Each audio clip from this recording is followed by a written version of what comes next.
सोमवार को जिला कलेक्ट्रेट के बाहर अखिल भारतीय राष्ट्रीय शैक्षिक महासंघ की ओर से प्रदर्शन किया गया।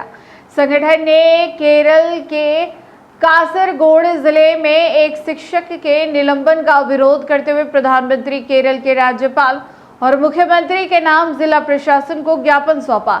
संगठन का आरोप है कि शिक्षक ने परीक्षा में पूछे गए वीर सावरकर से जुड़े एक प्रश्न का उत्तर दिया था, जिसके बाद उन्हें निलंबित कर दिया गया।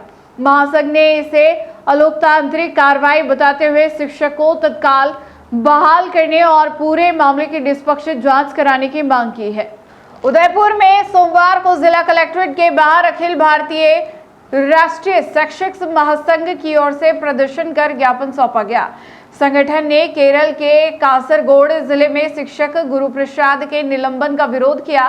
महासंघ के उदयपुर जिलाध्यक्ष पुष्पेंद्र सिंह ज्वाला ने बताया कि परीक्षा में स्वतंत्रता सेनानी वीर सावरकर से जुड़ा एक प्रश्न पूछा गया था। प्रश्न में विद्यार्थियों के सामने अलग अलग विकल्प भी दिए गए थे और शिक्षक द्वारा उसका उत्तर बताए जाने के बाद उन्हें निलंबित किए जाने का मामला सामने आया।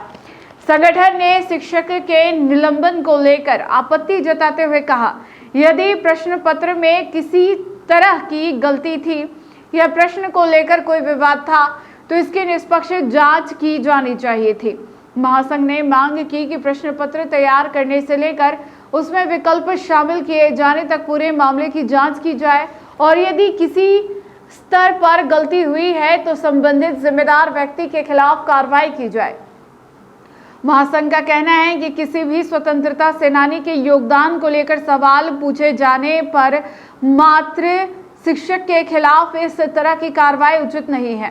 संगठन ने इसे शिक्षा के राजनीतिकरण से जोड़ते हुए कहा कि शिक्षकों के साथ किसी भी तरह की अलोकतांत्रिक कार्रवाई स्वीकार नहीं की जाएगी। प्रदर्शनकारियों ने मांग की कि शिक्षक गुरु प्रसाद का निलंबन तत्काल रद्द कर उन्हें पुनः सेवा में बहाल किया जाए। साथ ही पूरे मामले की निष्पक्ष जांच कर वास्तविक दोषी के खिलाफ कार्रवाई की जाए। संगठन के अनुसार यह विरोध केवल उदयपुर तक सीमित नहीं है, बल्कि अखिल भारतीय राष्ट्रीय शैक्षिक महासंघ की ओर से देश भर में ज्ञापन दिए जा रहे हैं। विद्यालय शिक्षा और महाविद्यालय शिक्षा से जुड़े पदाधिकारी भी इस कार्यक्रम में शामिल हुए। महासंघ ने जिला प्रशासन के माध्यम से प्रधानमंत्री, केरल के राज्यपाल और मुख्यमंत्री के नाम ज्ञापन भेजकर शिक्षक की बहाली की मांग की। प्रदर्शन के दौरान संगठन ने स्पष्ट किया कि शिक्षा व्यवस्था में राजनीतिक हस्तक्षेप और शिक्षकों के साथ पक्षपात पूर्ण कार्रवाई के खिलाफ वह आगे भी आवाज उठाता रहेगा।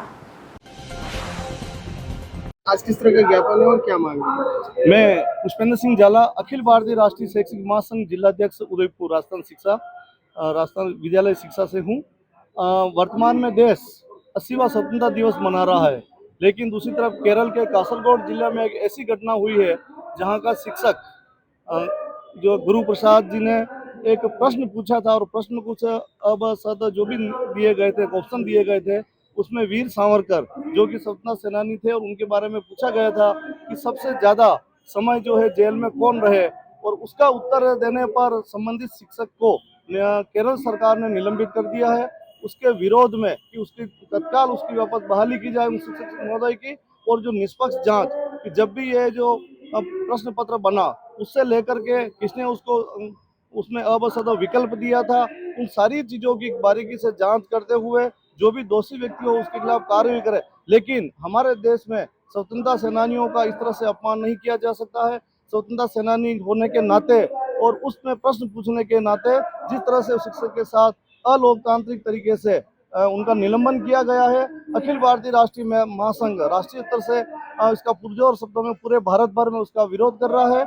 और हम चाहते हैं कि तत्काल उस शिक्षक का निलंबन रद्द करके पुनः उसको बहाल किया जाए। और आज का जो ज्ञापन पत्र केरल के राज्यपाल, प्रधानमंत्री महोदय के नाम पर दिया जा रहा है, और इसमें विद्यालय शिक्षा और कॉलेज शिक्षा के भी हमारे साथ इसमें सम्मिलित हैं, दोनों ही इकाई मिल करके, क्योंकि अखिल भारतीय राष्ट्रीय शैक्षिक महासंघ में कॉलेज शिक्षा और विद्यालय शिक्षा दोनों ने मिल करके आज जो है पूरे भारत भर में ये ज्ञापन देने का कार्यक्रम रखा है। और इस लोकतांत्रिक प्रक्रिया में इस तरह से तानाशाही शिक्षा का राजनीतिकरण करना कतई है अखिल भारतीय राष्ट्रीय शैक्षिक महासंघ बर्दाश्त नहीं करेगा। वो संबंधित शिक्षक को तत्काल बहाल करे और पुनः उसमें जो दोषी हो उसके खिलाफ कार्रवाई करे। इस तरह का ज्ञापन हम आज जिलाधीश महोदय के माध्यम से प्रधानमंत्री महोदय, केरल के राज्यपाल महोदय, मुख्यमंत्री महोदय को देने जा रहे हैं। आप सबने हमारा सहयोग किया है। पधारे मीडिया वाला, आप सबका हृदय से आभार। जय भारत, जय राजस्थान।